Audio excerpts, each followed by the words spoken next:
Oke, assalamualaikum teman-teman semuanya. Untuk pembahasan pemrograman Python kali ini, kita akan mencoba latihan operasi aritmatika.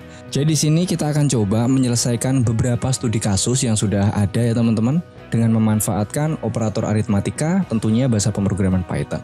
Jadi langsung aja kita masuk ke studi kasus yang pertama.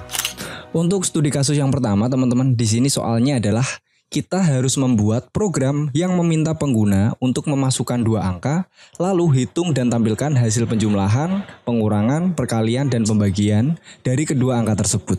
Jadi sini sudah ada contohnya ya, jadi kita nanti menginputkan angka pertama, lalu kita menginputkan untuk angka yang kedua, lalu akan ditampilkan hasil operator aritmatikanya. Jadi di sini ada penjumlahan, pengurangan, perkalian, dan pembagian. Langsung kita ke Visual Studio Code-nya.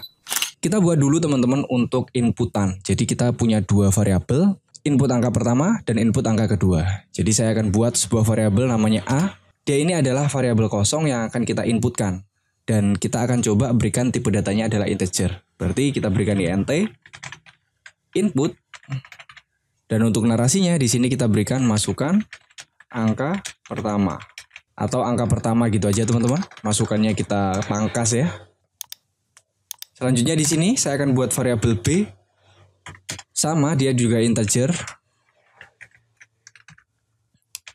Input.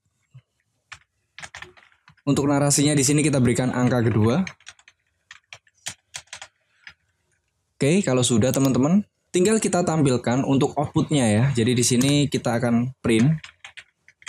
Yang pertama adalah penjumlahan. Jadi penjumlahan kita berikan sama dengan, kita tampilkan untuk variabel A ditambah variabel B. Oke, di bawahnya sini kita print. Untuk yang kedua di sini ada pengurangan. Jadi untuk pengurangan nilainya adalah A kurangi B. Seperti ini. Operasi selanjutnya adalah perkalian ya teman-teman. Kita ketikkan perkalian. Oke. Nilainya adalah A, simbol dari perkalian dia adalah bintang teman-teman. Nah jadi A bintang B ini adalah A kali B. Yang terakhir kali diminta tadi adalah pembagian. Jadi kita print untuk pembagian. Kita luruskan ya teman-teman. Untuk pembagian teman-teman, di sini kita menggunakan atau garis miring. Berarti A garis miring B. Kalau sudah kita coba jalankan. Di sini kita Python. Nama filenya adalah main.py. Angka pertama misal 10. Angka kedua misal 2 teman-teman. Jadi penjumlahan 12, 10 tambah 2 adalah 12. Pengurangan 10 kurangi 2 hasilnya 8. Perkalian 10 kali 2 adalah 20. Dan pembagian 10 bagi 2 adalah 5. Coba kita gunakan angka yang lain. Saya CLS dulu. Angka pertama misal 25. Angka kedua misal 5 ya teman-teman. Nah, dia akan menampilkan seperti ini. Penjumlahan 25 tambah 5, 30. Pengurangan 25 kurangi 5, 20. Perkalian 25 kali 5, 125. Dan untuk pembagian 25 bagi 5 hasilnya 5. Oke, untuk soal pertama udah clear. Sekarang kita lanjut ke soal kedua. Jadi di sini kita akan menerapkan operator aritmatika dan memasukkan rumus dari luas persegi ini sebagai perhitungan di dalam pemrograman Python, teman-teman. Jadi sini contohnya input, masukkan panjang sisi, misal dia memasukkan angka 5, lalu dia menampilkan output luas persegi adalah 25. Hasil dari mana? Rumusnya adalah luas persegi adalah sisi kali sisi. Sehingga ketika sisinya 5, maka outputnya adalah 5 kali 5 hasilnya 25. Langsung kita coba di Visual Studio Code. Oke, yang ini kita hapus semua, terus outputnya kita CLS. Jadi yang pertama saya akan coba buat variabel sisi ya teman-teman. Dan kita akan memasukkan inputan di sana. Jadi variabelnya saya berikan S. Itu adalah saya pengen tipe datanya integer. Jadi int, dia adalah input. Kita berikan narasinya, masukkan sisi. Oke, kalau sudah di sini, kita masukkan untuk rumus. Jadi prosesnya kita coba tuliskan di sini. Saya inisialkan untuk luas itu adalah L besar. L sama dengan inputannya apa? S ya, kita kalikan dengan S. Jadi rumusnya adalah variabel L untuk mendeklarasikan luas dari persegi itu adalah S yang kita inputkan di sini kali dengan S yang kita inputkan di sini. Ya, sehingga di sini kita print menampilkan luas persegi itu adalah variabel L. Oke, jadi seperti ini skripnya. Kalau sudah kita save, coba kita jalankan teman-teman. Masukkan sisi, tadi sisinya 5 ya teman-teman. Kita masukkan angka 5. Luas persegi itu adalah 25. Coba di sini kita CLS, satu angka lagi. Masukkan sisi, misal sisinya 12. 12 kali 12 adalah 144. Oke, jadi soal nomor 2 tentang menghitung luas persegi udah clear ya teman-teman. Kita lanjut di soal nomor 3. Jadi sini soalnya adalah buat program yang menghitung keliling lingkaran berdasarkan jari-jari yang dimasukkan oleh pengguna. Jadi kita hanya memasukkan jari-jari dan di sini rumusnya adalah keliling itu adalah 2 kali pi kali jari-jari. Dengan pi adalah 3,14. Jadi di sini ada contohnya.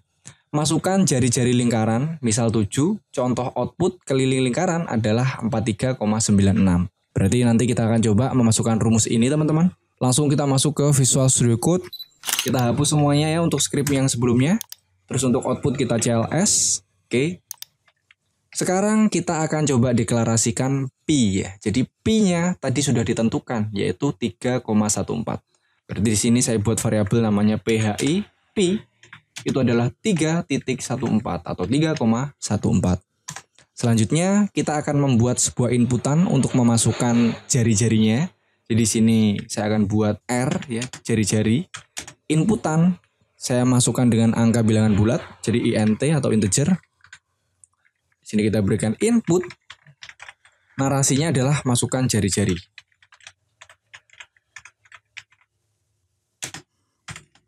Oke, seperti ini.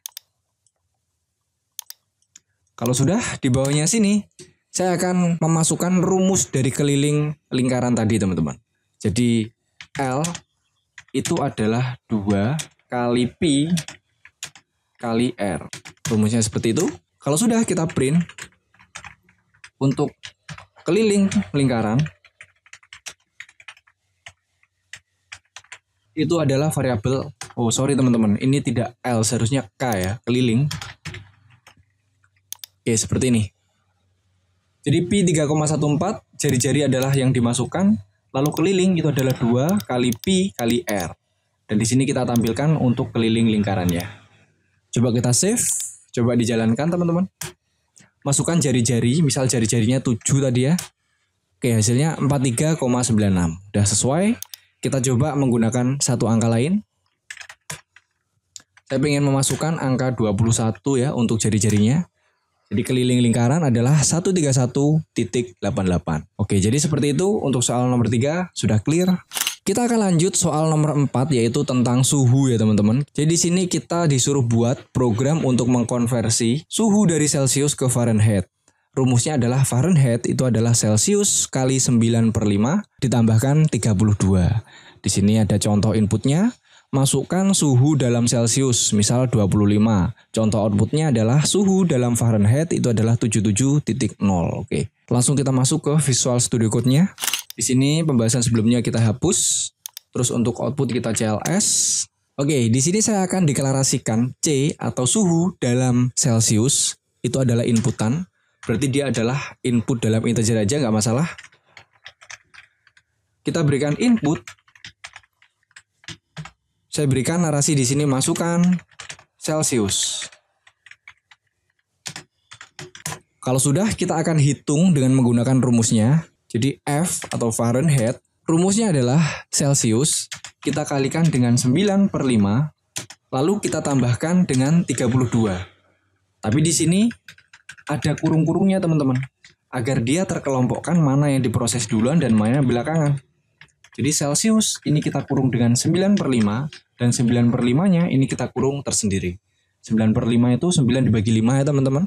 Terus Celsius ini akan dikalikan dengan ini, hasilnya baru dijumlahkan dengan 32. Lalu di sini kita print. Narasinya adalah suhu dalam Fahrenheit. Kita tampilkan di sini. adalah variabel F yang ada di sini. Hasil perhitungan konversi dari Celsius menuju ke Fahrenheit. Kalau sudah kita save, coba di sini kita jalankan teman-teman. Misal kita memasukkan ke Celsius 25 derajat Celsius. Nah hasilnya untuk Fahrenheit itu adalah 77.0. Coba saya gunakan angka yang lain, kita CLS. Misal 100 derajat ya, titik didih. 100 derajat Celsius itu berapa Fahrenheit? Jadi 100 derajat Celsius itu adalah 212.0 Fahrenheit. Jadi seperti itu untuk soal nomor 4 kita sudah clear. Selanjutnya soal nomor 5 teman-teman. Pembahasannya adalah kita akan membuat program yang meminta pengguna untuk memasukkan jumlah detik, lalu konversikan detik tersebut ke dalam format menit dan juga detik. Wah ini seru teman-teman. Jadi contohnya seperti ini. Jadi kita nanti memasukkan detiknya misal 130 detik. Jadi 130 detik itu adalah 2 menit dan 10 detik. Gitu. Jadi kita langsung masuk ke Visual Studio Code-nya. Kita hapus dulu script sebelumnya untuk output kita CLS. Oke, sekarang saya akan coba buat satu variabel untuk menampung detiknya. Jadi saya buat variabel D, dia adalah input. D ini saya akan coba berikan tipe data integer. Dia adalah input. Saya berikan narasi masukkan detik. Seperti ini saja. Saya ambil dulu untuk nilai menitnya. Jadi buat variabel M untuk menit teman-teman. Caranya adalah kita akan manfaatkan operator bagi bulat. Ya, jadi kita pembagian bulat mengabaikan koma yang ada di belakangnya. Jadi di sini untuk variabel detik kita ambil dari inputan itu, lalu kita akan melakukan pembagian bulat atau kita melakukan pembagian tapi komanya kita abaikan dengan angka 60. Oke. Jadi semisal 130 itu dibagi 60 kan 2, sekian teman-teman. Kita ambil 2-nya saja gitu. Nah, ini akan kita jadikan sebagai menitnya. Selanjutnya adalah detiknya. Jadi detik yang atas input adalah variabel D dan detik yang bawah hasil konversinya saya buat variabel DT. Dia adalah hasil sisa bagi dari detik yang ada di input dengan angka 60 teman-teman. Jadi DT itu adalah D, kita sisa bagikan dengan 60 gitu. Nah, di sini kita tampilkan teman-teman, print. Jadi variabel D inputan kita berikan detik sama dengan, nah ini menitnya kita masukkan teman-teman. Jadi menitnya kita masukkan di sini, variabel M, lalu kita berikan narasi di sini M menit, lalu kita tambahkan dengan detiknya, sisanya berapa? Jadi 130 berarti 2 menit 10 detik. Nah sisanya kita masukkan di sini, DT, lalu kita berikan detik. Oke. Jadi seperti ini untuk scriptnya ya teman-teman. Ini saya taruh bawah saja. Jadi lanjutannya dari print yang ada di atas. Kita akan coba di sini jalankan ya teman-teman. Dengan menggunakan angka sesuai yang ada di slide tadi. Oke, detiknya misal 130. Jadi 130 detik sama dengan 2 menit 10 detik. Sudah sesuai ya teman-teman. Kita coba gunakan nilai yang lain. Saya pengen coba menggunakan angka yang pas ya. Karena 1 menit itu 60 detik, saya akan masukkan 60 detik. Harusnya dia menampilkan 1 menit 0 detik ya. Jadi 60 detik sama dengan 1 menit 0 detik. Sudah sesuai ya teman-teman. Satu kali lagi nilai yang sedikit besar. Misal di sini 240 detik itu berapa menit? Jadi di sini 240 detik sama dengan 4 menit 0 detik. Yang tidak 0 ya teman-teman coba. Saya pengen inputkan 1, 2, 3, 4. Ya, 1234 detik itu berapa menit dan berapa detik? Kita coba enter. 1234 detik sama dengan 20 menit 34 detik. Oke, jadi itu untuk pembahasan yang nomor 5 sudah clear ya teman-teman. Oke, mungkin itu dulu teman-teman pembahasan kita untuk studi kasus ya. Kita sudah bahas 5 soal untuk menerapkan operator aritmatika dalam menyelesaikan sebuah studi kasus. Mungkin itu dulu teman-teman pembahasan kita. Semoga bermanfaat. Tetap saksikan video-video selanjutnya. Saya akhiri untuk video kali ini. Wassalamualaikum warahmatullahi wabarakatuh.